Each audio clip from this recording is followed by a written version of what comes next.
एक बार एक जंगल में एक शेर अकेला बैठा हुआ था। वह अपने बारे में सोच रहा था कि मेरे पास तो तेज धारदार मजबूत पंजे और दांत हैं, साथ ही मैं एक बहुत ही ताकतवर जानवर भी हूं। लेकिन फिर भी जंगल के सारे जानवर हमेशा मोर की ही तारीफ क्यों करते रहते हैं? दरअसल शेर को इस बात से बहुत जलन महसूस होती थी कि सभी जानवर मोर की तारीफ करते थे। जंगल के सभी जानवर कहते थे कि मोर जब भी अपने पंख फैलाकर नाचता है तो वह बहुत सुंदर लगता है। यही सब सोचकर शेर बहुत दुखी हो रहा था।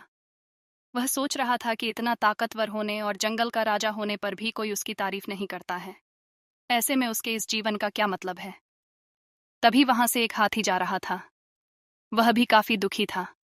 जब शेर ने उस दुखी हाथी को देखा तो उससे पूछा, तुम्हारा शरीर इतना बड़ा है और तुम ताकतवर भी हो, फिर भी इतने दुखी क्यों हो? तुम्हें क्या परेशानी है? दुखी हाथी को देखकर शेर ने सोचा कि क्यों न मैं इस हाथी के साथ अपना दुख बांट लूं। उसने आगे कहते हुए हाथी से पूछा कि क्या इस जंगल में ऐसा कोई जानवर है जिससे तुम्हें जलन होती हो और वह तुम्हें हानि पहुंचाता हो?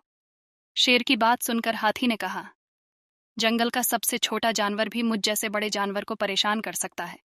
शेर ने पूछा, वह कौन सा छोटा जानवर है?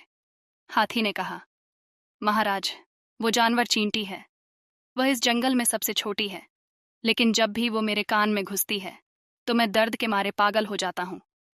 हाथी की बात सुनकर शेर को समझ में आ गया कि मोर तो मुझे चींटी की तरह परेशान भी नहीं करता है, फिर भी मुझे उससे जलन होती है।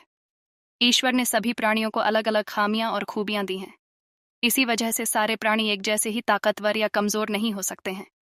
इस तरह शेर को यह समझ में आ गया कि उस जैसे ताकतवर जानवर में भी खूबियों के साथ कमियां हो सकती हैं। इससे शेर के मन में उसका खोया हुआ आत्मविश्वास फिर से बढ़ गया और उसने मोर से जलन करना बंद कर दिया।